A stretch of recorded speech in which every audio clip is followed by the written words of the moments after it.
kiza bakora niki amajambere 0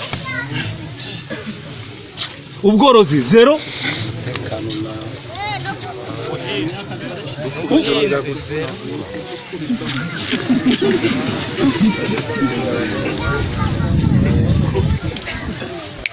haro biti buguri niho nari maze iminsi baragiye bafata umudamu umukecuru ufite imyaka 70 bamuraza araba ari batatu bagiye kumuraza baramubaza ngo mbese none akazavana mu gitambara kabereka atari ko bana banye ntago mweba nizi mvi koko ngora kuzisogi wi ngora nzisogi zagaze gukuriza ibyo shaka ubugari mwumve igitekerezo nk'icyo umwana ufite imyaka 20 agahanga agenda agafata umukecuru ufite imyaka 70 akamubwira ngo isogi zigaze ngo nzeze ryosha ubugari bavuyeho baragenda bafata akana gafite imyaka 12 k'agakobwa niba kana nakize ko ntago mbizi rero tugusaba ga transfer ndo gashakira moto mutega twaye Masisi ko hospital tekeriza ibikorwa ngibyo kandi uhangara uvuge ngo uri umuzarendo urwanira ubwoko bwanyu yemwe ngo rero ntabwo ari zimwe ngiye musivangu ati twe rwose turaguze dufashe imbona tugiye kurwanira abahutu dushaka kwebagwa n'abatutsi none se mukurenganya ni bande nje nari muri leta ntabwo maze igihe mvuye muri leta nabaga muri FARDC umunsi barashe ikirorigwe batwitse ku nturo batwitse ikirorigwe nibwo nafashe imyanzuro kuvuga ngo mvuye muri leta ngiye muri M23 nari naranze kuvayo kuko nari byiteno bakoze ndavuga nti intaga ari intambara iri kurwana bagomba guhangana na M23 yonyine batavuze ngo bagiye guhangana n'abaturage none icyo gihe chef d'état major w'ingabo za Kongo asohora itegeko aravuga ngo kuko M23 ziki bagende barya inka ziri muri Masisi zose ziveho message ugandingiraho bagenda batuma message ari urubuga twabagomba gisirikare bagenda batuma message ati ayi inka ziri zose bazije uko nizo zitanye ingufu muri M23 inka se itwara amabombe inka se irarasa inka se ikora iki nibwo afashe itakataka twabita ngo itakataka afasha bazareno bafite amoko n'amoko sinza amazina bagira bamwe ngo abanyaturanga abandi ngo ni bande timwese mugene ngaho ni mwishore muri Masisi mugene murye icyo nzi yarabahagurukije abahimbunda ariko azabiburanaho baragiye badutse ibihe byiza ndagusuhuza kuri wowe ukomeje kugenda ubana natwe kuri wowe uri hirya no hino mu bihugu bigiye bitandukanye biherereye mu migabane igize iyi si yacu nk'uko bisanzwe rero tubahaye ikaze kuri Afri News Time muri uyu mwanya tugiye kuba tubana namwe mu makuru yacu birumvikana nta handi twerekeje ni ku butaka bwa Repubulika Iharanira Demokarasi ya Kongo mu mirwano ikomeje gusakiranya M23 n'igisirikare cya Repubulika Iharanira Demokarasi ya Kongo FARDC.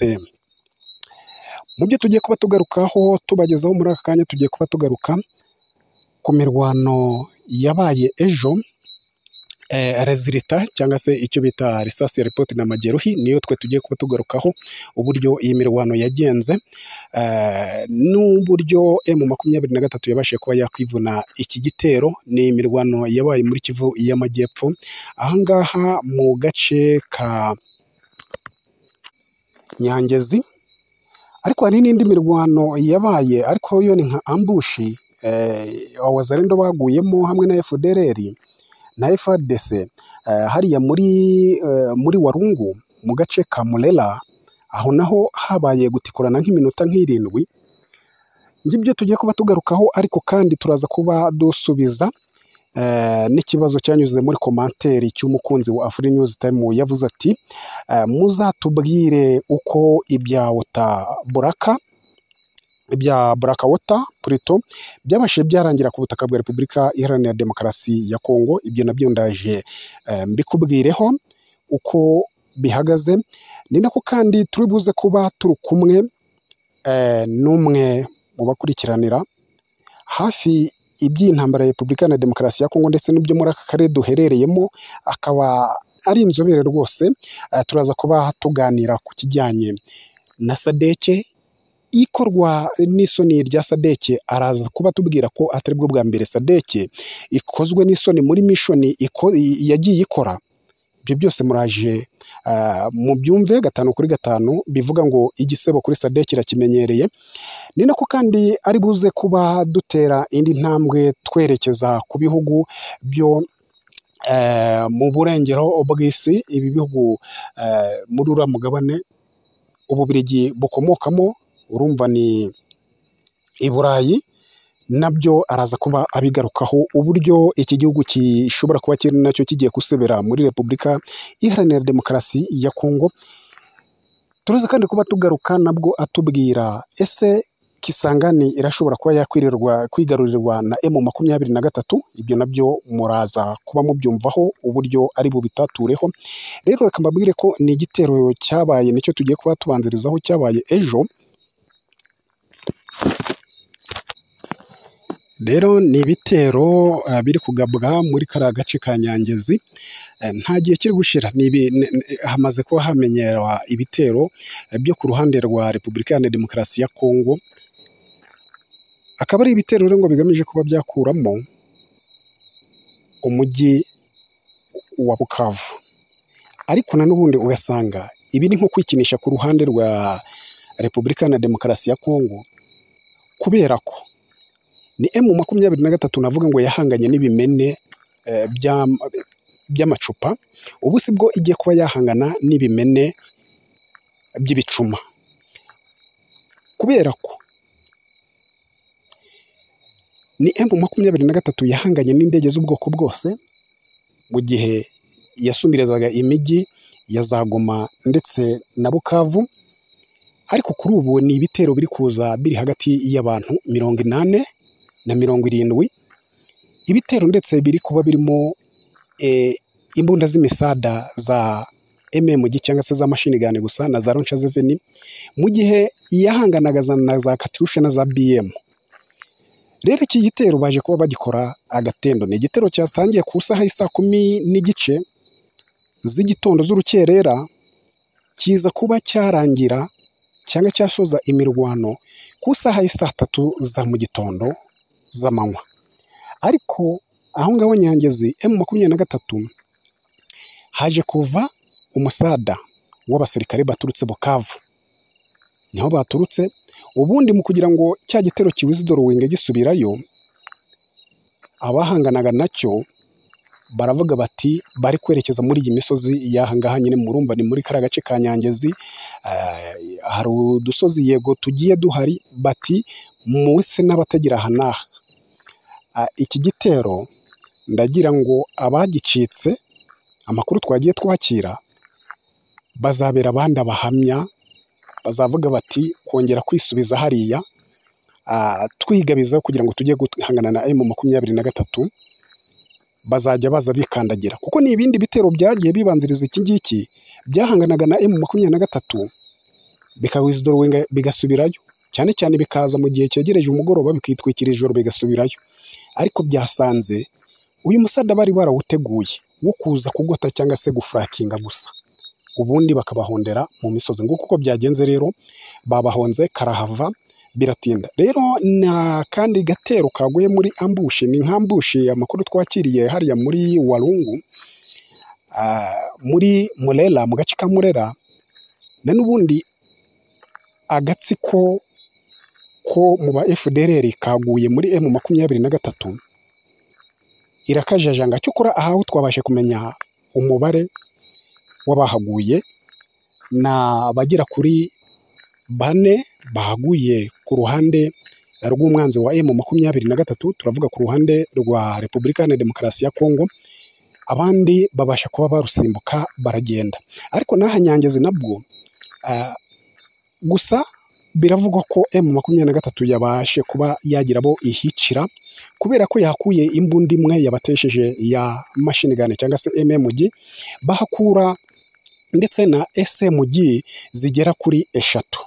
urukumva aho bajya guta imbunda nuko baba bari kwirukankana abahataye abasize ubuzima, bakavuga bati nta kindi imbunda zabo zihasigare, ariko turebe uburyo twakavaringa twahisha umubare w'ababashije kuba bahagwa, kuko icya mbere burya ngo ku musirikare nuko abanza kuba yakavaringa kugira ngo ahishe amakuru nyayo y'impamo uwo bahanganye, ate kumenya ngo yamukozemo cyangwa se yamwishe cyangwa se ntiyamwishe. Ashobora kuba ati imbunda nk'uko byanagenze, ariko umurambo akawujyana mu buryo bwo kavaringa amakuru nyirizina uko byagenze. Rero ku mukunzi wacu watubajije ngo ese ibya Burakawuta byarangiye bite ku butaka bwa Repubulika ya Demokarasi ya Kongo? Ibya Burakawuta rero hari amakuru tugenda twakira muri iriya misozi miremire y'ibirunga bya Nyiragongo ko hari abo mu ruhu rwera bahungiyeyo, cyangwa se M23 isa naho yagoteyeyo mu gihe umujyi wa Goma wafatwaga, babura uburyo bavayo. Abangaba bari kumwe na FDLR yewe n'ingabo za Repubulika ya Demokarasi ya Kongo, hari abagotewemo muri iriya misozi. Niba mwibuka uburyo twagiye tubagezaho operasiyo yo gufata Goma ukuntu yagenze, habayeho gufurakinga mu gihe bari bahanganye hariya za Kanyamahoro, habayeho gufurakinga hariya za Kibati, hanyuma no munsi ya za Kibati, ubwo bari hariya munsi ya za Kanyamahoro muri izo nkengero z'iyo misozi, abo ngabo babashe kuba basigarayo. Yewe no mu nce zituruka Sake naho M23 yabashe kuba yafurakinga. Iyo bavuga gufurakinga ni uguca ruhinga inyuma, ukabanyura inyuma, bakibuka wabageze inyuma, abasigaye hagati bakagumayo. Uko rero abangaba babuze inzira yo kugira ngo bavemo, na n'ubu magingo aya baracyarimo, kandi M23 izi ko barimo. Birashoboka kuba igihanganye n'ibitero bikomeye imbere, cyangwa gukuramo ibindi bice nko kuri kwavansa muri Kivu y'Amajyepfo muri za Uvira, kaba n'ubu iri guhangana muri za Warikare iri kwerekeza za Kisangani. Abo ngabo isa naho yabihoreye, buriya hari igihe cyabo. Nguko nasubiza uyu mukunzi wacu, harimo ab'uruhu rwera tutaramenya ngo nabo mu kihe gihugu, ni Abaromaniya, ni Ababurakawuta, ni Abawagina, ntago turabimenya, ariko barimo basigayemo. Ubu barimo barahiga utunyamaswa no gucukura ibirayi, nibyo bibatunze. Igihe abandi rero bagendaga bahawe uburenganzira na M23 bakanyura mu gihugu cy'u Rwanda, abo bagabo bari banari iyo ngiyo, babuze uburyo bavayo, kugeza amagingo baracyariyo. Nguko rero nagusubiza icyo kibazo cy'Ababurakawuta ukugenda kwabo. Gusa muri Goma nta bari byo, muri Sadeke n'ibiki bo kuri uriya munsi barekurwaga bahise bagenda, uretse abo ngabo basigaye mu misozi y'ibirunga. Na n'ubu nyirizi umubare wabo utaramenyekana, bavuga ko ari hagati ngo ya 30, 20, ubundi bikagaruka ngo ni umubare 10. Ibyo ngibyo byo ni imibare turuka aho tutaramenya nyirizina ngo ingana iki, ariko gihamya yo baracyariyo. Nguko ibya Burakawuta uko byarangiye. Mu nkundi rero twerekeze kuri wa mutumirwa wacu, tuguhaye ikaze muri aka kanya. Hanyuma none ikibazo kiriho muri rusange ni leta ya Kongo yagize gutya yitabaza umunyamuryango wayo ari we Sadeke. Sadeke iza kuyitabara, ije kurwanya icyo bita mu ndimi z'abahanga abaroberi cyangwa se rebozi, inyeshyamba zirimo zirwana na guverinoma ya Repubulika ya Demokarasi ya Kongo. Ariko ibintu bije guhinduka muri iyi minsi mike, aho tubonye uwo Sadeke yarwanyaga ari we uri gusinyanya amasezerano na Sadeke. Bisa naho icyo tushaka kureba, iriya guverinoma yari yatumiye Sadeke, ikaba iri kubona Sadeke yaramaze kongera gusinyana amasezerano n'abo baroberi. Ndagira ngo ugire icyo udufasha muri uku kugaragara kw'iki gikorwa, haba ku ruhande rwa guverinoma cyangwa se no ku ruhando mpuzamahanga, uburyo bari kubona izi nyeshyamba za M23, uburyo ziri kugenda zigaragaza politiki yindi iri ku rwego rwo hejuru. Murakoze. Icyo navuga kuri leta ya Kongo, bajya bavuga ngo hafasha uwifashijwe cyangwa se ufasha uwifashije. Leta ya Kongo imeze nk'iraguza inzuzi, ku ikubitiro yatangiye yirukana MONUSCO ngo ibavire muri Kongo kubera ko itarwanya imitwe y'inyeshyamba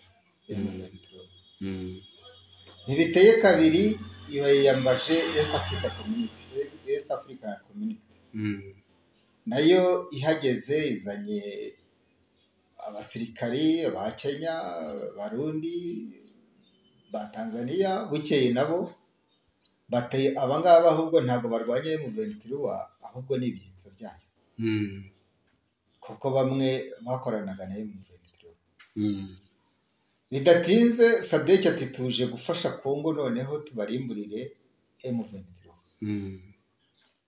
SADC isanze ibyo yibwiraga kuri M23 atari ko bimeze yari izi kuri bukubita igatsinsura igacyura ikivuko birangira ahubwo izingiwe impande zose itagishoboye no kwinyegambura SADC gusinyana amasezerano na M23 bwari uburyo bwo kwirengera nta rindi jambo yari gifite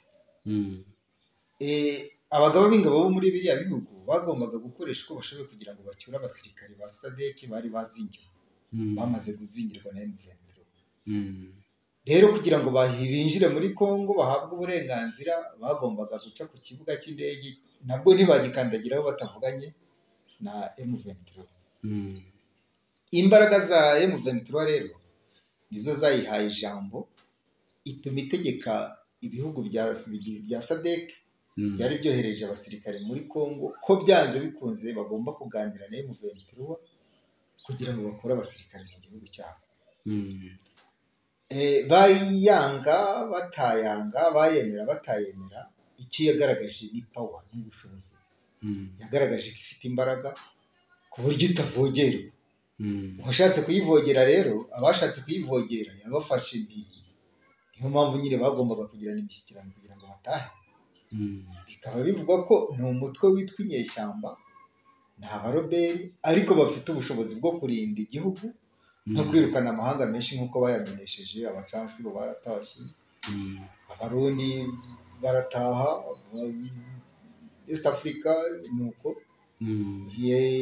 iyo mitwe yindi y'abazarendo na igisirikare cya Kongo ntacyo cyashoboye gukora kuri M23 bivuga ngo abandi basigaye rero uretse guca bugufi bakayikomera amashyi ikabayobora aho ishaka nta kindi bakora niyo mpamvu rero bagomba gutaha baciye mu mishyikirano kuri iyo ngingo katureba iki kintu wenda uraza kutuganira ku kintu cyo kuba ese ubwo nubwo SADC igize gutya ikasa nawe yemera ibyo M23 yitegetse bagasinyanya amasezerano kugira ngo babashe kuba bava mu mazi abira niko nabyita ariko si byo bihaye iyihe shusho SADC ku ruhando mpuzamahanga no gutsindwa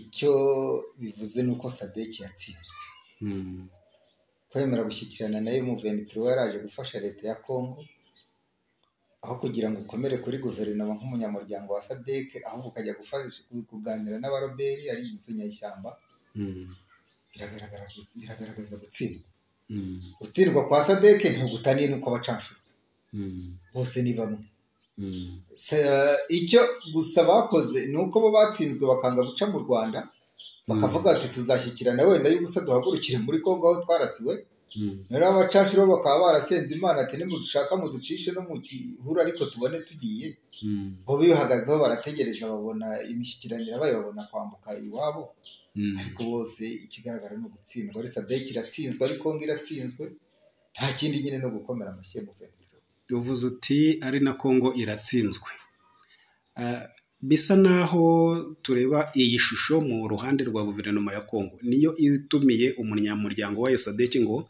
aze abafashe kurwana intambara birangiye wenda atari guverinoma ya Kongo igiye mu mishikirano n'inyeshyamba bati wenda mu masezerano tugiranye bariya bo ku ruhande rwa SADC bari baje kudutabara mu barekure wenda bikanyura muri iyo nzira ahubwo SADC niyigiranye imishikirano na za nyeshyamba ku ruhande rwa guverinoma ya Kongo yo ibi bintu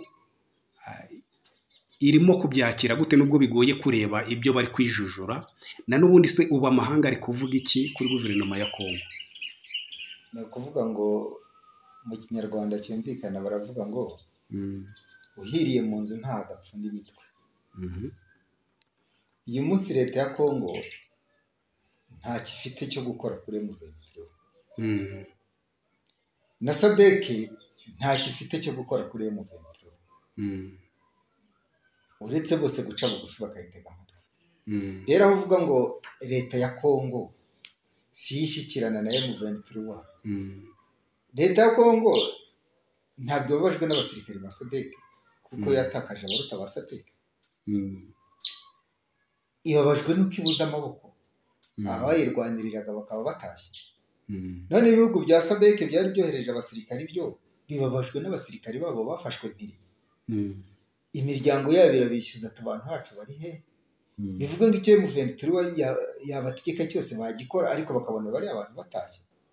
naho leta ya Kongo yo irabizi ko yatsinzwe, niba barayikuyeho abacanshuro yemeraga 100%, bakayikuraho n'abandi basigaye nyine n'abasirikare bayo nayo yemeraga 100%, ikaba yumva ngo SADC yarafashwe, irakora iki? Ntishoboye kuyibohoza, ntishoboye kugira ikindi yakora uretse nyine kuvuga gusa ngo bene abasirikari twebwe twari twabasabye ngo baze batubohoreze igihugu, none ibyo kubohoza igihugu kirabananiye ahubwo barafashwe, nabo ntibashaka uburyo bikuramo kuko n'ubundi umusaruro twabakuragaho ntabwo kibonetse, kandi natwe ntidufite ubushobozi bwo kubahoza ngo wenda basubire iwabo cyangwa bakomeze badufashe.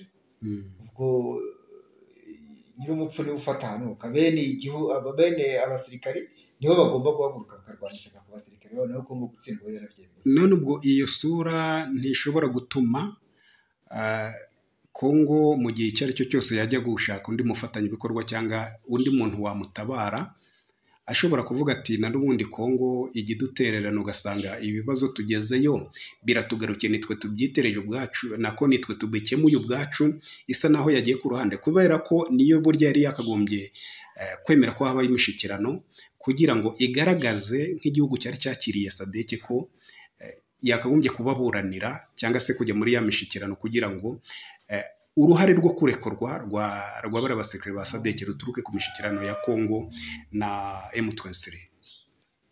leta ya Kongo uruhande rumwe ndayumva, nta kintu yakora cyihuse kugira ngo ujye mu mishyikirano abasirikare ba SADC bari kurwo nk'uko bisanzwe byifuzwa kuruta uko bene igihugu aribo bahaguruka bakajya mu mishyikirano.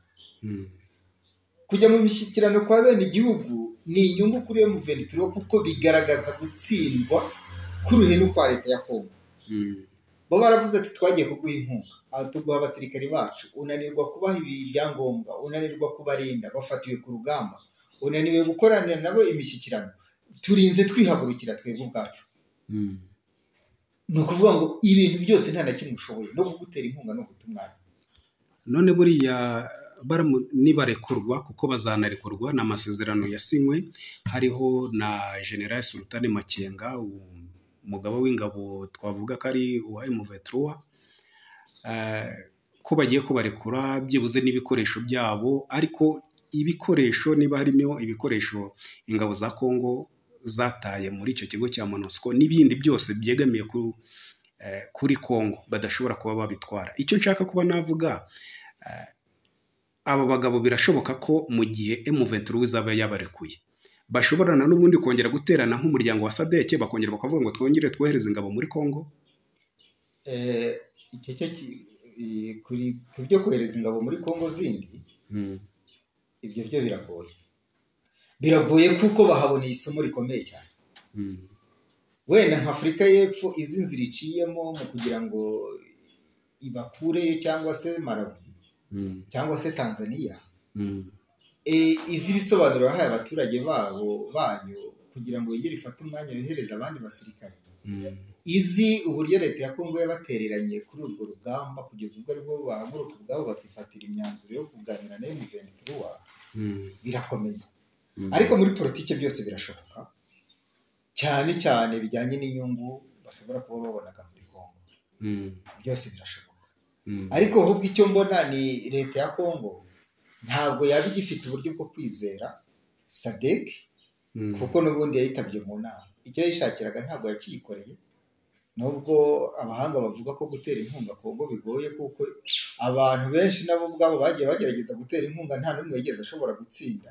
urugero Navuga nka Ernest Chekivara haje gutera inkunga leta ya Kongo, birangira nawe byanze, aravuga ati igihe iki gihugu ntabwo nagitera inkunga, kuko gufatanya nabo ngo mujye inama imwe mufatanye gahunda mwumve ko muhuriye mu gikorwa ntabwo bijya bikunda. Iyo ugezeyo bagutererana umutwaro ukamera nk'aho wikoreye wose, wowe bikabamera nk'aho bitabareba. Rero kongera kuvuga ngo barafata umwanya ngo bazongere bagaruke, ntabwo ngenda kubibona hafi aha ngaha.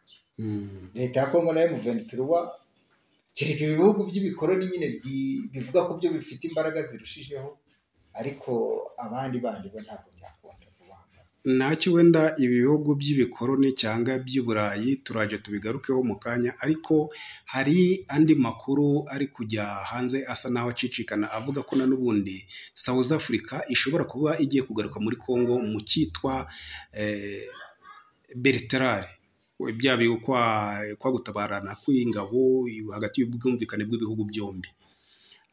Bishaka kuvuga ngo South Africa ntabwo iranyurwa icyo iboneye muri Kongo.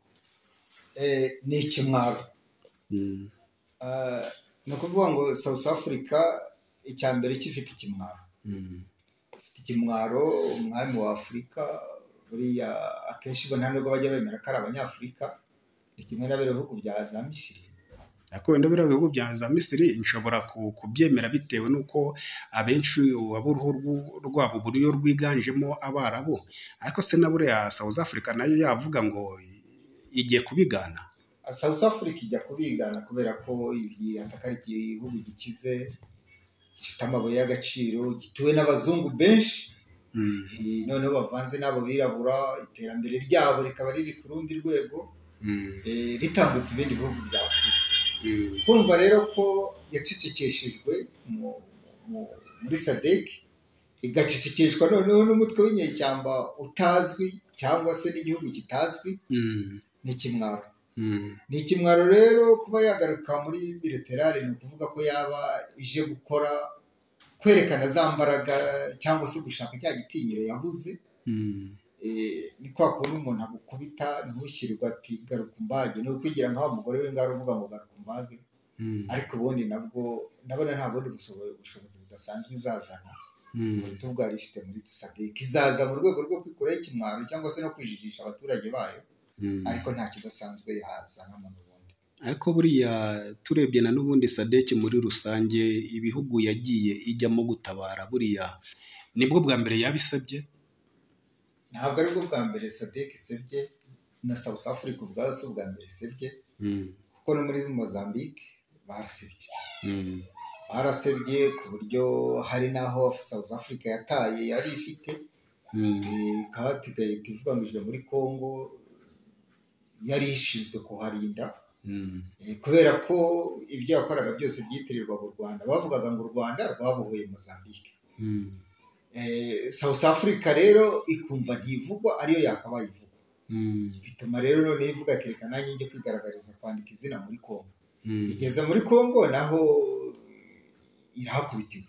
Bivuga ngo rero ni nkayo kandi ruhembe rwa SADC, niyo mpamvu nakunze kuba ariyo nibandaho cyane. Ibihugu bigize SADC ni byinshi, ariko akenshi niyo ikunda kuvugwa nyine ni nkawe mwami wa SADC, kubera bwa bushobozi bwa bukire, igihugu kinini gifite umutungo, cyumva nyine ko aricyo kiyoboye SADC. Ntabwo ari ubwa mbere bisebye n'inshuro nyinshi. Ni inshuro nyinshi, kuko wa mugani no ku ntambara ya kabiri ya Kongo twibuke ko SADC yari iri muri iriya ntambara, na n'ubundi ni igisebo imenyereye. Reka twigire kamvuge gutyo, nkoreshe iyo mvugo, ni Burayi. Ni Uburayi bwaje muri Repubulika ya Demokarasi ya Kongo, nabwo ni Ababiligi barangije kugera muri teritwari ya Walikale, ariko nk'uko tugenda tubyumva cyangwa se amakuru agenda tugeraho, ntabwo bamerewe neza. Bishaka kuvuga ngo uko bari bazi Afurika cyangwa se nabo uko bahagurutse wabo bashaka kuza kurwana muri Afurika, ntabwo ariko bayisanze. Niki wavuga kuri aba Babiligi, noneho n'ishusho biri buze kuba byatanga ku mugabane wa hariya iwabo. ni ukuvuga ngo icyo navuga ku Babirigi, ikintu cya mbere cyoshya biriya bihugu ni ukwibeshya ku mateka. Bibeshya ku mateka kuko batuyoboye badukoloniza badufata nk'abantu batagira ubwenge. Batekereza ko ibintu bakoraga muri za 60, 50 na 40 n'ubu ngubu ari rwo rwego tukiri. Babona Afurika idatera imbere bakumva ko nta banyabwenge barimo. Niyo mpamvu rero umuntu uri i Buraya iyo ajya kuvuga afata n'ibihano, afata n'ingamba, ntabwo avuga aba atekereza ko ari kuvugira ku muntu ushoboye. Badufata nk'abatishoboye buri gihe, niyo mpamvu bo batubeshyabeshyesha inkunga zabo. Badufata nk'abasindagizwa, badufata nk'abana ku buryo umwana akosa ugahita uca umunyafuka munyuzaho. Ababirigi rero baje mu rwego rwo kunyuza umunyafuka kuri M23. Ntabwo ibyo basanze ari byo bari biteze, ari nabyo South Africa nayo yashatse kwibeshyaho. Bumvaga ko bo nibahagera ubushobozi bafite nta bundi bushobozi bazasanga muri Afurika. Noneho byakubitiraho no kumva ngo ni umutwe w'inyeshyamba, byo bikaba akarusho. Rero nta yindi sura, ni nka yayindi abacanshuro bagaragaje ubwo birukanwaga n'ubundi na M23. Nabo bazitwikira umutaka w'ikimwaro basesere, bitihise bo bashobora no kwivugira bagatabaza amahanga menshi, wenda bakavuga bati nimudufashe, bakaba bagira icyo bakora, wenda bakaba bataha batamwaye cyane nk'uko wenda abacanshuro babo bagiye. Ariko ubundi Ububirigi ubwabwo bwonyine n'ubuzima bwabo n'ubukene nabo bafite, kuko nta gahugu bakennye, ko kamwara kurusha abacanshuro ntacyo kakora muri Kongo. Burya Ububirigi se nabwo nta bundi bushobozi kwifiteho ku mugabane w'Uburayi? Oya, nta bushobozi Ababirigi bafite, ni agahugu gato gakennye nako gahora mu makimbirane n'amatiku. Nabo bagira ibintu by'amoko, igice kimwe kitemereye abandi, hari abavuga Igifaransa, hari n'abavuga Icyongereza. Nako ni agahugu k'amatiku kari aho, nta bushobozi bunini Ababirigi bafite. Ese kubona katubitega amaso, ariko mu bihe biri imbere nitubona Ababirigi bashoboye kuba baguterwa mu mujyi umwe hariya muri Kongo nk'uko byagendekeye abacanshuro, bakagenda ku buryo bugayitse, ibi bintu bizatanga isura ki ku mugabane w'i Burayi? Icyo nemera cyo, ngiye ntekereza cyo, ni uko Abanyaburayi buriya bameze nk'igihugu kimwe. Iyo basuzuguwe n'undi ahita ahaguruka, cyane ko amafuti bakoze muri Afurika barayasangiye. Urugero, niba Ababirigi barakoroneje aka gace Kongo Mbirigi n'u Rwanda n'u Burundi, bakagira uruhare mu kurukata kuriya bakarumara, ntabwo bisize Abongereza nabo bafashe ikindi gice cy'u Rwanda bacyomeka ku ntara yabo y'Ubugande, cyari igice cy'u Rwanda. Bashobora kuvuga ati rero aba Babirigi basuzuguriwe muri Kongo, barakubiswe, barakoroneje iki gihugu, ubutaha n'Abongereza. Wenda Abongereza bakaba bavuga bati niyo mpamvu Ababirigi bafashe ibihano, Abongereza nabo bagashaka gufata ibindi, no kugira ngo mbese bumvikanishe ko ibyo bakoze bitagomba guhinduka. Ni nacyo kimwaro buriya kirimo, akavuga ati nayoboye Kongo ngira gute, yari umwihariko wa Leopold wa kabiri, umwami w'Ababirigi. Kongo ari umwihariko wabo, none koko bayisuzugure n'Ababirigi bagihari. Bagiye kuhati baba rero bashobora kwifashisha ibindi bihugu, ntibyababuza guseba, ariko byibura bo bataha gitwari ntibataha nk'abacanshuro. Buvuga ngo bacunganwa n'uko iminsi yaba imeze, bakavamo ku buryo batavamo basebye. Yes, ni ugucungana neza, nuko ibihe bimeze, nuko intambara zimeze, nuko abanyagihugu babashaka cyangwa se batabashaka. Bagakora cya kindi bita ngo kubakinga umutaka, bakavamo bitagaragaye cyane, kugira ngo ishema ry'Abanyaburayi risigire, kuko nicyo kintu cya mbere barwana. Tusa naho tugana ku musozo, na n'ubundi ni Ababirigi baje, navuga ngo ni Warikare igizwe n'amashyamba, ariko ubwo wenda icyo nshaka kubona navugaho ni uburyo M23 isa naho ihanganye none n'Ababirigi kandi ishaka kwerekeza Kisangani. ujya ukurikirana wenda ibyo muri aka karere, ni M23 biri buze kuba byakorohera kugera muri uriya mujyi wa Kisangani uko ubibona? Ntabwo mbona ko M23 kugera mu mujyi wa Kisangani biyorohere. Uduce tundi twose tw'amashyamba yatwigarurira, ariko kugira ngo b'Ababiligi nabo bigaragaze nk'abantu bahari, nyine bagomba kurinda umujyi wa Kisangani. Niyo bavuga bati Goma irafashwe, Bukavu irafashwe, undi mujyi utahiwe n'Ikisangani, reka tuyihagarareho. Niho navuze ko bagomba gukoresha uko bashoboye kugira ngo batazasubira muri Afurika nk'aba bacanshuro, batazagoterwa mu wundi mujyi ngo bagende biruka batazi iyo bagana nk'aba bacanshuro. Ishobora gufata uriya mujyi, byanze bikunze birashoboka, ariko biragoye. Biragoye kubera iki? Kubera ubwa bushobozi nyine bw'Abanyaburaya. Biragoye kuko Abanyaburayi batsindwa bakiyambaza ibindi bihugu byabo bakabatera inkunga mu bundi bushobozi wenda Ababiligi baramutse batsinzwe. Ibyo byose rero ibyo byadindiza M23 gufata uriya mujyi, ikaba yawufata ariko ikawufata aho barimo gusufura cyane. Okay, ndagushimiye kandi kuba wemeye kuduha uyu mwanya tukagira byinshi dusesengura kubiri kubera ku butaka bwa Repubulika Iharanira Demokarasi ya Kongo. Ndagushimiye cyane. Murakoze cyane.